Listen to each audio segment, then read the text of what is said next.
I don't have much time for a preamble, so I'll get right to it. My name is Carlton Ferguson. I live with my elderly dad in one of the small villages in the Caribbean island of St. Vincent.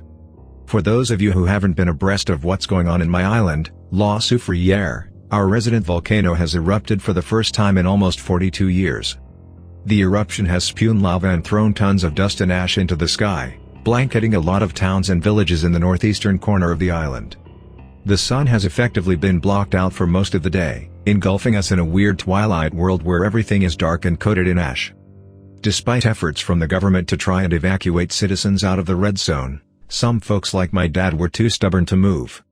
"I was here for the eruption in '79, me ain't going nowhere," my dad said, his lower lip quivering in old man defiance. Life hadn't been kind to him. His wife, my mom, died shortly after I left secondary school. The golden girl of the family, my older sister, Darlene, left to live in Miami without so much as an occasional phone call. Not long after, diabetes eventually took his eyesight. He was now completely blind and dependent on me for help. What else could I do? I left school and began work as a handyman, which is how I've been supporting him for the past 10 years. At least the house was paid for, but now we had a bigger problem, which is how we were going to get out of here. On mornings till around midday, when the sun was at its brightest, we would see rays of it peeping from behind the thick clouds of smoke left behind from the eruption, but after about noon, any natural light faded away. I read about countries in the Arctic Circle that experienced this kind of perpetual darkness. I never thought I would ever experience something so similar as a Caribbean boy. Anyways, the darkness got so bad that by 3 p.m., we basically got whatever supplies we could manage from the local store and got back inside. It was perfectly pitch black outside until sunrise the following day. We've nestled into this routine for the past 2 days without problem, until I heard it for the first time on Saturday night. At first I thought it was a few stray dogs or goats abandoned by their owners from a nearby farm, but the sounds it made were different. Dad already got a shot of insulin for the night and turned in for the night. I was scanning the radio, trying to get some news on whether the worst was over for the eruptions. Over the past few hours we felt some tremors, but nothing as bad as the initial eruption, but I still got the feeling the worst was yet to come. How right I was. Between scanning the stations, I distinctly heard what I thought was music. At first I thought it was the radio channels overlapping with each other, as they often do when the signal is poor, but it didn't take me long to realize the melody was coming from outside my house and not from the radio. I didn't know what to make of the sound, to be honest. In fact, trying to remember it to type it out hurts my head. I was confused, because my dad and I were one of only 3 other households that chose to stay behind, while the others were evacuated. The only family that were close to us were the Clements, and their house was a good 20-minute walk away from ours. I thought of calling out who it was, but just before the words managed to escape my mouth, I remembered something my dad told me years ago. To avoid responding to calls after dark. I always chalked it up to superstitious rubbish, but the night had an eerie quality to it, and I didn't want to tempt fate. Eventually I got up and checked the front door. This might have been around 10 p.m., so with the exception of a few lights from the neighbor's house in the distance, there was nothing to be seen, besides gray ash and the cars and houses it engulfed as far as the eyes could see. Nothing. I felt ridiculous being as jumpy as I was. Here I am, a 28-year-old man jumping at his own shadow over some jumbie. Just as I turned away from the front door to walk back to the recliner, I heard it again. This time it wasn't a song, it was a voice. Carlton. A raspy female voice. I didn't imagine this, it was real. This was really happening. Someone was out there and needed help. Once again, I approached the door to open it, but before I could move the curtain to see outside, I heard another voice from behind me that almost made me jump out my skin. Carlton, sit down. I turned and saw my dad in the doorway of the living room. I heard it too, boy. Don't answer. As you have probably gathered by now, my dad isn't the easiest person to live with. He could be stubborn, fussy, and argumentative, in the way only older Caribbean folks can be, but there was part of my mind that didn't want to argue with him on this. Maybe it was the eerie pitch blackness outside or the hoarse tone of the voice that called my name. In any event, I obeyed my dad's instruction and sat back down on the recliner. He felt his way over to me and sat on his rocking chair next to mine. Carlton. This time it was louder. Let it call. Once that door closed, it ain't going anywhere. My dad said, wiping away the sleep from his dull eyes. What is it? He felt for the tin of Vicks VapoRub in the breast pocket of his shirt and pasted some over his chest. Something that doesn't belong here with us. I wanted to know more, but I got the feeling any answer I got wouldn't be satisfactory. My dad must have sensed what I was going to ask and spoke first. Don't answer it, don't look out the door again after midday.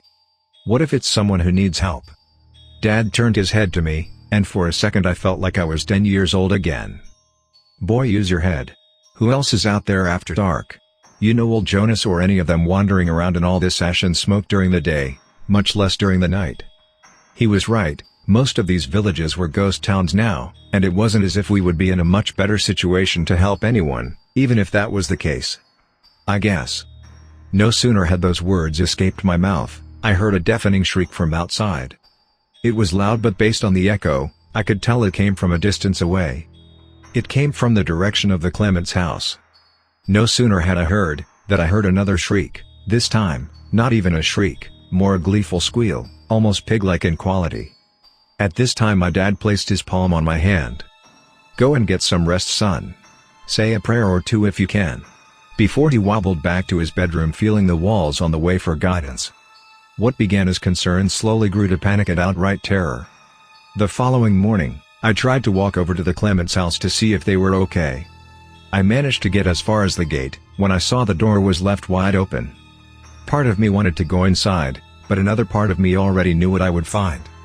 Staying behind in the red zone is a criminal offense, and Daddy and I were already breaking the law, so we couldn't exactly call the police and report what happened. It was a difficult situation. The streets were lonely and caked in ash and soot, as more continued to fall from the sky like snow. Or at least what I imagined snow would look like. I thought about my mom. She always wanted to see the snow for herself. Dad promised he would take her Darlene and I to Canada sometime to see it for ourselves, but that never happened. I felt a pang of sadness when I thought about those old memories and how much Mom missed out on. Missed out on? That wasn't my imagination. No. Something behind me said that. I spun around, so hard I almost hurt my neck, just in time to see the faintest outline of a silhouette in the distance about 10 feet away. The shape of a person, but something was wrong. Its neck was horribly disproportionate to the rest of its body, longer than its torso. As a silhouette I thought I was mistaking it for the outline of a street lamp or a piece of construction equipment, but no, I was seeing correctly. I turned and ran back to my house, kicking up clouds of ash as I did. I almost crashed into my father, as I burst through the front door. "Boy, what the ass wrong with you?" he started. "It was following me," I said before he could continue. Without missing a beat, the look of annoyance on his face turned to concern. "Lock the door and windows quick." No sooner had I put the last bolt on the window, I heard a tapping on the glass. I didn't dare look at it. I just closed my eyes, felt for the curtains, and closed them, before hurrying back out to the living room. Dad was fiddling with his wedding band when I got out there. More than afraid, he looked sad. "You okay?" "Yeah." We sat together in silence for a few minutes, listening to the whispers around the house, as it seemed to move with lightning speed around the outside of the house. One second it was at the front door, next it was at the side window, the other time it was at the back door. At this point it was more of an annoyance than an actual threat. I couldn't hold it in anymore. "What is that out there?" Dad raised his head. For a second I thought he would say something insulting or just ignore me, but he actually replied, "I don't know. Years ago when I was a young man, younger than you are now, I used to hear about l'Ossifrere. The things it had inside of it.